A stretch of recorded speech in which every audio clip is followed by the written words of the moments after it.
Hey, Rob. Good morning. How you doing? Good, brother. Morning, man. Everybody had a good holiday. Yep. So, Chopper, Yeah. do you teach your team like scripting per se and how to handle, particular um situations? Not as much as we should, you know, compared to Glenn, no way. Not even close. I mean, we do have some scripting. I try to make it their own. Um, I'm not there often enough where I hear them speaking. When I am, I try to help them. They do have That some my kind of my they my do have guess is scripts, but I try to make them, tell them to make it their own, my guess is that probably absent, intentional I guess intentionally listening to and coaching them, that we would be a little bit disappointed if we overheard their conversations.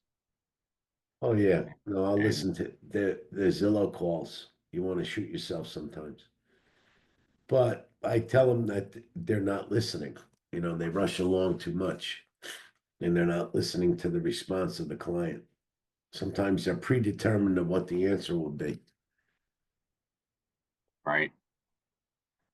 Um, and I guess my biggest weakness is just like a format to kind of go over it, whereas I'm not, completely comfortable like doing the, hey, let's do a role play here type of thing. And I don't know if maybe you, Scott, or Bobby, or Kathy, if you've ever been in effective role playing situations. What kind of situation, Rob? Like, do you role play with your team members, Yes, and how do you physically do it? painfully. So um, you get in the conference room and you just like you give them the third degree. Hey, so no, I end up doing like real life situations. Remember, I have them in my office next to me for most of the week. So I'll hear them or we'll be discussing a topic, and then I'll turn around and like just go back and forth with them right then and there. So I don't do formal, like, okay, we go in the back and role play. I do daily when the situation comes up.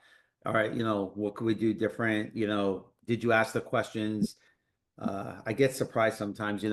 Some of us are natural salespeople and just understand the concept, but asking questions and waiting for the answer instead of giving them an answer is difficult sometimes for people. Um, Going through the list of questions, you get everything answered. People stay on the phone longer, but it's still a challenge. and I'm kind of thinking there has to be a better way than perhaps the way we administer it now. As I prepare for like the Friday sessions, like I'm listening to some people. One of the podcasters I listened to was a gentleman who, when he got into business, he started reasonably successful, $5-6 million his first year. And then he paid somebody $25,000 to like completely immerse him on how to do a listing appointment and how to have a conversation with a buyer, right? And I'm thinking to myself, you're freaking crazy doing that early on. But I guess if you're committed to the business, like, people spend, tens of thousands going to college that don't really give them very good practical skills. And if your team members aren't getting the result that you'd like them to have, my guess is that they're saying something wrong, or they don't have the good work habits. It's got to be one of those two things, correct? Maybe So are you like on a scale of 1 to 10, Scott? How satisfied are you with your team members' performance? If you're to be completely honest, 4. for and Chopper. Repeat that one. I zoned out on you. So on a scale of 1 to 10, your team members, how satisfied are you with their performance and fulfillment in the business? Ah, No, huh? 2.5, 3. 3. Okay, it's a little harsher than I thought. Bobby. The scripting in the role playing that I do with people in the office, it's kind of organic where they'll come in, they'll tell me a story. And then I'll say, okay, here's a way for you to do it better or say it better. And then we do a role play from there. So to answer your last question, I would probably be satisfied at a level 4, although some of the agents pick up on it, and I know that they use it in other circumstances. They're not as tip of the tongue as we would all like it to be. And so you do the role playing like on a case by case basis. Somebody comes in, hey, my buyer doesn't want to do this, or my seller is stubborn. Then you give them the language and the process at that point, right? They come in and they vent. They were on an appointment. A buyer said this, a buyer did that, or a seller said this, a seller did that, and then I listened to how they handled the situation. 9 out of the 10 times, there's ways to improve it. So that's where I say, all right, let's talk about what took place. Here's why they did what they did. Here's how you could handle it better. Here's some suggestions, things that I've done over the years, and then we role play it. And then there are certain, because I've been on appointments with them, there are circumstances where they pick it up and it's pretty smooth, but there's a lot of times where it's not, they don't do it enough to where it's tip of the tongue. Right. So I guess what you're saying is they may kind of know what they should say, but they don't really truly understand it, or they can't explain it. They can't get to level 2 or 3 of the process. That's a good way of saying it. They know what to say, but they don't do it enough to where it becomes second nature. Because my assessment is that a lot of us are in the same boat, and we're all going to try to solve for that problem independently. And I don't know if there's a better way. Today's a humble day for me where I'm saying, hey, maybe collectively we could figure something out. But I think, as the market shifts, there's a tremendous opportunity, and I see that, the best of the best are able to navigate through like these challenges, if it's pricing in Florida or if it's low inventory in New Jersey. Kathy, Chopper, Bobby, you guys don't have any issues with that. Scott, with the tight inventory, you're carrying what, 10, 12 listings? Right now, I think I have 8. Yeah. So you have 8 listings, and probably 7 of them are a struggle, right? You have to manage owner expectations, right? Seller expectations to Yes. the reality of where we are, right? Correct. And I would say that, most of your buyer's agents would, I hate to say it, would probably have a 50% fail rate on listings taken because they can't manage those emotional expectations. We've actually turned down 2 listings in the past 45 days because the sellers were unrealistic. And I've told my team we can't afford to take on bad listings right now if the sellers are not going to, be reasonable. Right, but I mean, the other piece to it, Scott, is if you were to put your team members out in a challenging market, a shifting market, right? And it seems like there's always a challenge. There's not enough inventory. There's too much inventory, right? Sellers, are looking for yesterday's price tomorrow, correct? Yeah. So, there has to be maybe a better way that we could, as a group, teach agents to have where they don't have to think about what's going on, and then they can communicate it better. Because I think if they're thinking about how they're going to answer the question, they've already lost. Especially, if they're not, 15, 20 years in the business and, closing the amount of volume that everybody on this call is doing. Right? Is that something that, with technology can be done on a Zoom, and if people participate? For me, I don't want to put on a show and have nobody pay attention or have all the cameras off and, no engagement, because it's kind of counterproductive because I'm wasting their time, right, to not get the outcome. They might just get more frustrated from the process.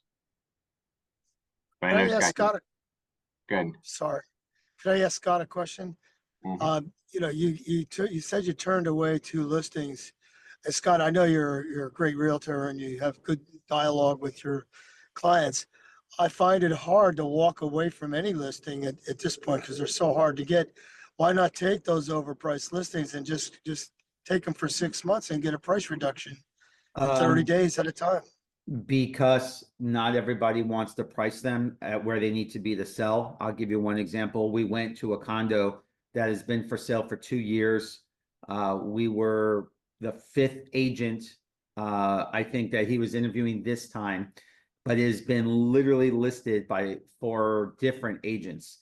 And he's telling us how great his unit is and the pricing where he thinks it should sell no problem. Meanwhile, it's been for sale for 2 years and prices keep coming Yeah. down. He's come down in price, but I'm all about selling something now. I Yeah, put a I lot of get work you. into my listings. I do weekly updates. I do a detailed report with my admin that says every ounce of what's going on in the marketplace.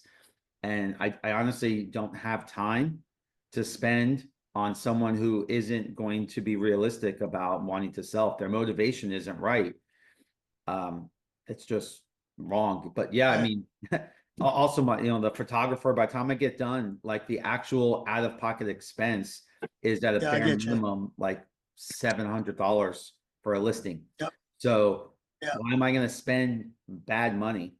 So yeah, I'm making choices now. In the past, when we didn't have enough, I would take it and try and wear them down.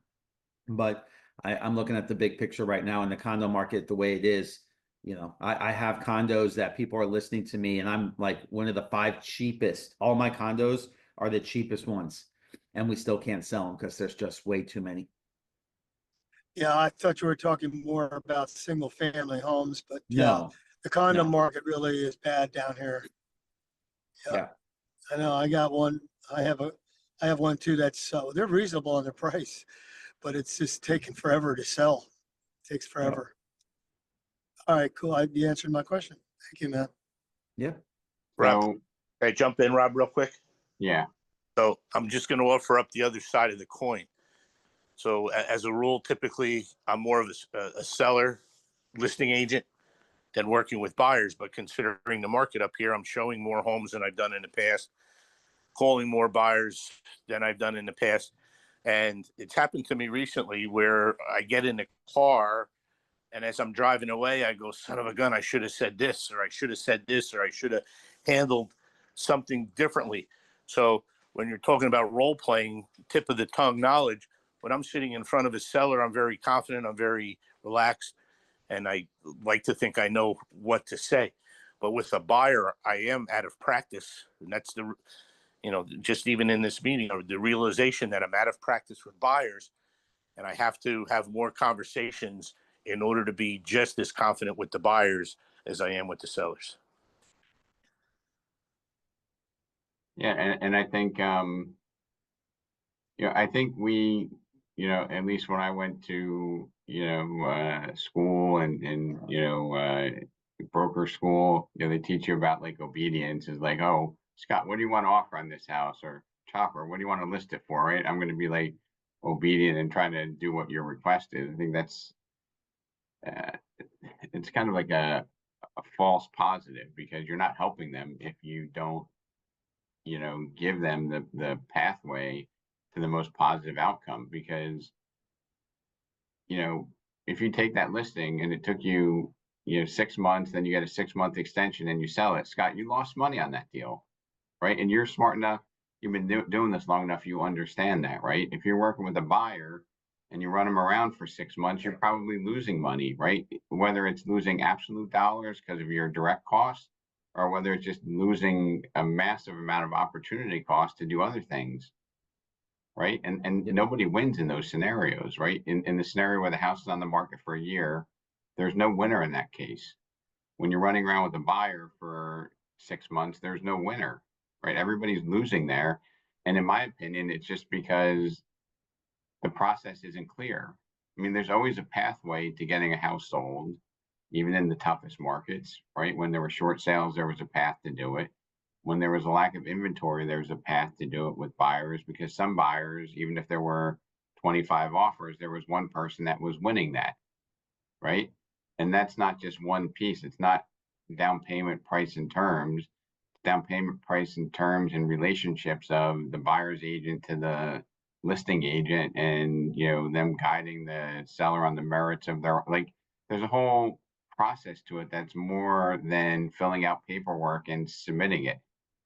And we see it, you know, when we get offers from, you know, I'll use the term incompetent agents that just show the house and send an email over, and you're lucky if they call in and they say, hey, Patrick, I just emailed you an offer. Let me know what you think.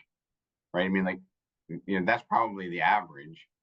You know, a lot of times it just bams in your inbox and you're like, I never even spoke to this person. Right? So there has to be a way that, you on this call being the best of the best, can find a better way of, helping us without doing it like Bobby's doing it. And Bobby, I appreciate what you're doing, but that's not really scalable, right? And that's kind of like playing whack-a-mole where the problem comes up and you know how to solve it, right? But then the problem comes up again and you're doing it with somebody different and you're like, wow, this is really frustrating. Pretty Right. accurate. Pretty accurate. I mean, I think, was anybody or your teams on the path to platinum with Alex? Yes.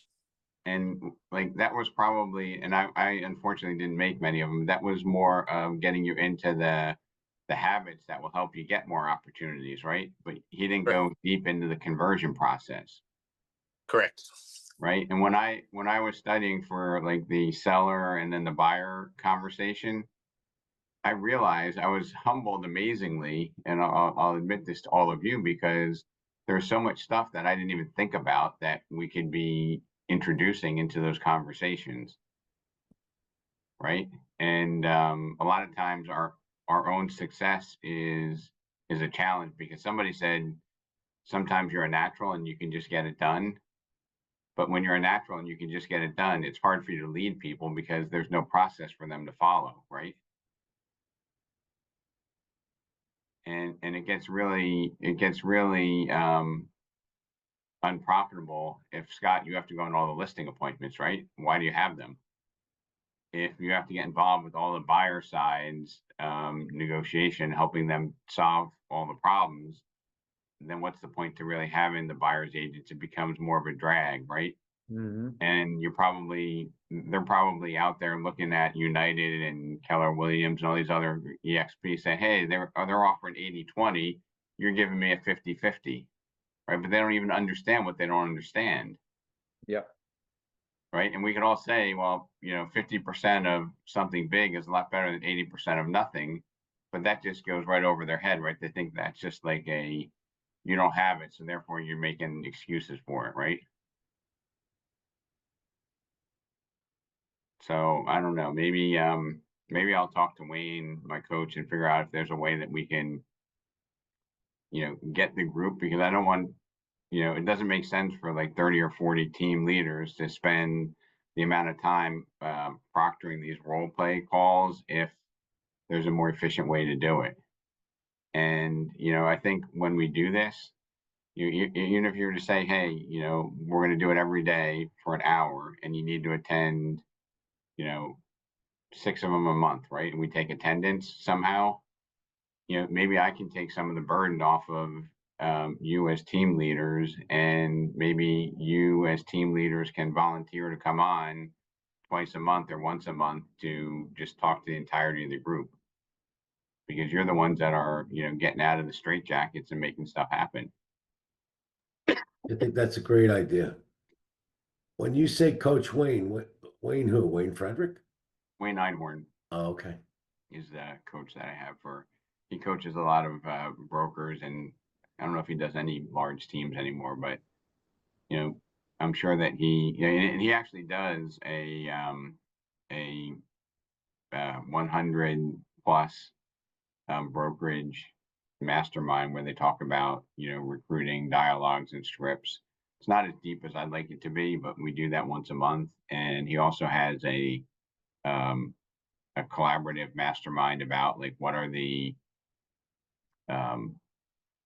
brokerage issues and opportunities for that same group of broker owners. And there's a lot of untapped ability that I can tap into through the Remax broker owner network. When I was in Myrtle Beach, I stopped by Remax Southern Shores, 300 agents in Myrtle Beach, number one market share for Remax, and their brokerage with 7 offices has number 2 market share by itself. Like, forget about all the, they always put all the Remaxes combined, say we're number 1 in the state, 2 in the state. Well, she was number 2 in the market just by herself. And with Remax, they were like completely dominating the market. If you ever go to Myrtle Beach, you drive around, you see way more Remax signs than anything else, which just triggered my mind to just reach out to the owner, and they were super gracious. So, before next week's Monday morning meeting, I'm going to have some content, and I think I should design it for team members. Maybe it should be for everybody. But if I open it up for everybody and then we push for the team members to come, that's what's going to happen. Like if I invite an office to a meeting via email, maybe one person shows up, but everybody had the opportunity. But if you as team leaders reinforce the importance of doing that, or even make it a standard, like, hey, if you're not closing, 2 transactions a month, or you're not closing 4 a quarter, it's required that you attend this, or, you pay more of the investment that you all make as team leaders, right?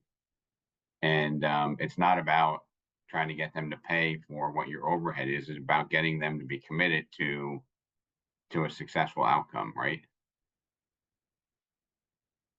Mr. Gopi, how you doing, brother? Hey, Rob. I'm How doing are good. you? Doing good. Dealing with a lot personal stuff, but Your father-in-law still with us? he's just stopped eating, so we give him like a week and a half left. So we're dealing with a lot back and forth. That's sad. As a matter of fact, we'll need to say a prayer for Michael's father-in-law, and then Glenn's team member John is intubated, and I think they're going to try to have a conversation with him if they want him to be resuscitated when they unintubate him or remove the breathing tube. So anyway, Glenn, a lot of us are dealing with a lot. So when we get through that, we have to be grateful and try to make the most of everything. Prayers are with you, brother. Thank you so much. So anyway, Michael, we're just talking about role playing, and I know you're a big supporter of trying to educate your team. And when we have those meetings, I think we get a lot of positive out of it. I often wonder, without reinforcement, if they're actually using those processes and words. Yes, no, really huge on role play with the team. So we're thinking of doing a group role play maybe every single day, and having team members have to attend a couple of them with their camera on and role play. And I know I'm always disappointed with the number of people that actually take us up on it, but if we could change one team member dramatically on each team, I think that would be huge. And then maybe others would look up and say, holy cow, what happened to what happened to Mark Smith on this team? He like totally blew it up. And I think just because having the not the knowledge, but having the ability to explain and teach that to their clients, and do it in a way where you're asking questions. And if Bobby G can have those, oh shit, I should have said this moments after a meeting, then certainly we need to make that investment in our team members. That's my thought, right? And I guess, Bobby, you don't really have those at listing appointments, right? I don't know, Bobby, you still there?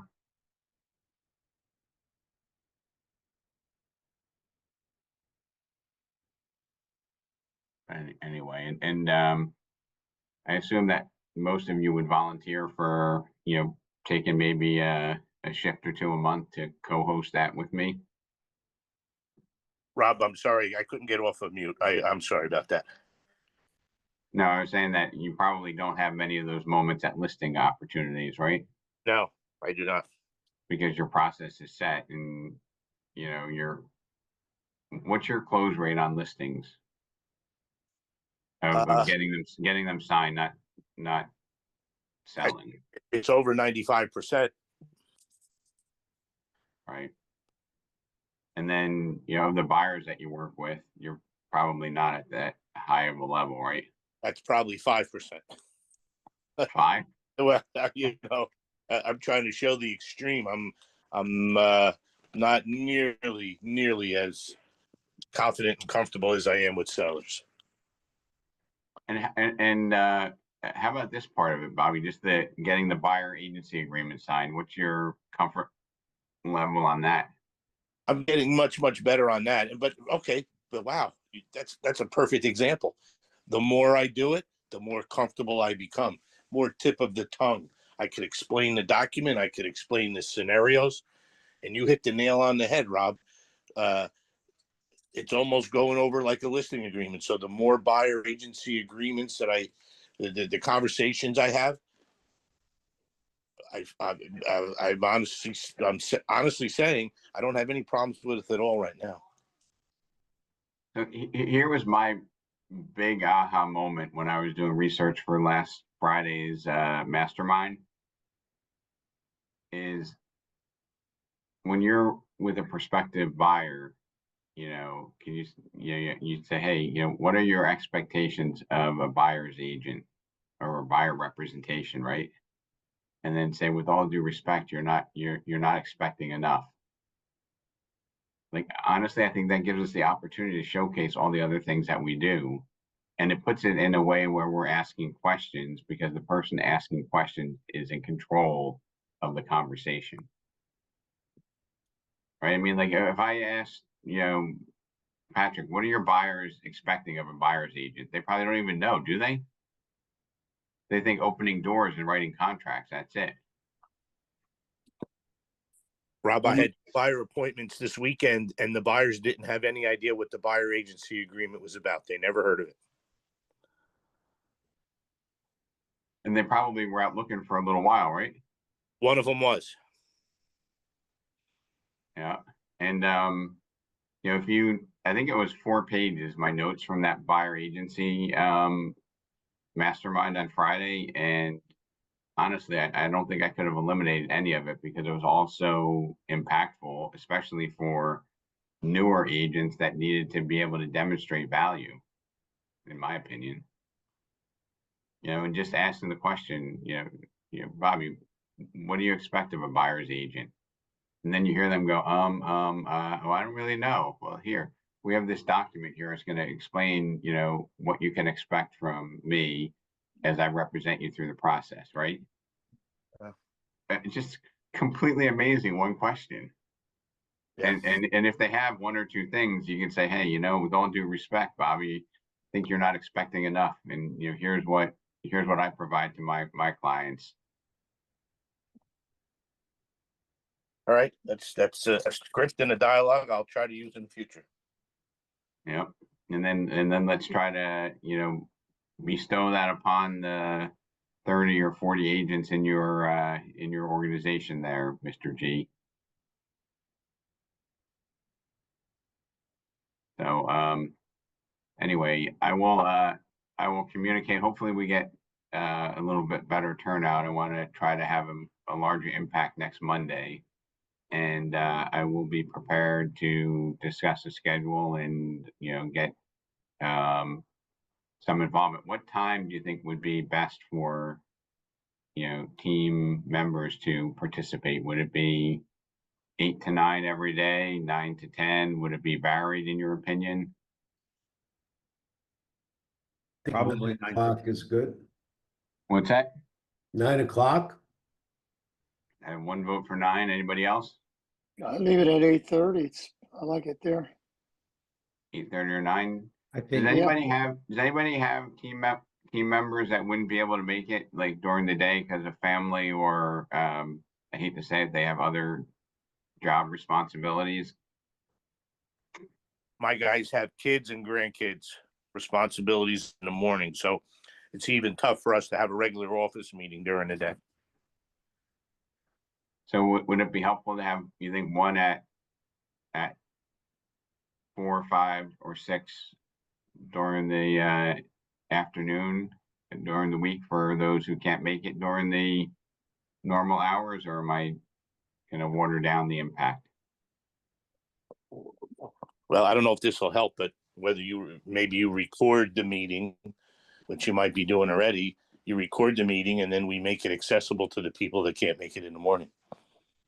You know, I almost don't want to record it, Bob, because I want them to be involved in the process. I want to hear how they respond. I don't want it to be, you know, something that they can watch it all the time. They just don't do it, you know? Right. So I want to be able to call on Bobby and ask you, hey, Bobby, how do you address this?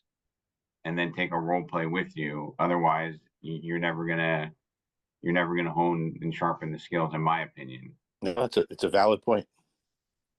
All right, so I'm gonna, who's for 8:30? I know Ron is. Who's for 9? I would say 9. 9. Michael, Kathy, you have any opinion? Yeah, 9 is good. Kathy? I think 9 with kids with school and all that stuff, you probably get better attendance. And let me ask you, Kathy, you don't have a team member now, do you? No. Now let me ask you, would you attend this? Would I attend it? Yeah, would you go through a couple of role-playing sessions a month, or no? I'm kind of with Bobby that I agree with what he's saying too. I'm better with listings, definitely. And so I would attend it. Perfect. So that just validates it. So we'll do them at 9 o'clock. I'll figure out, you know, who's going to host them. I guarantee I will host some of them. And I think I want to have a co-host and maybe somebody from the leadership team on there every session as well. But this was great. You know, I hope you can encourage people to attend and you just get them to be a lot more comfortable identifying the good and the unprofitable clients that you can walk away from. And thanks for sharing that, Scott. Yep. Have a great day, everybody.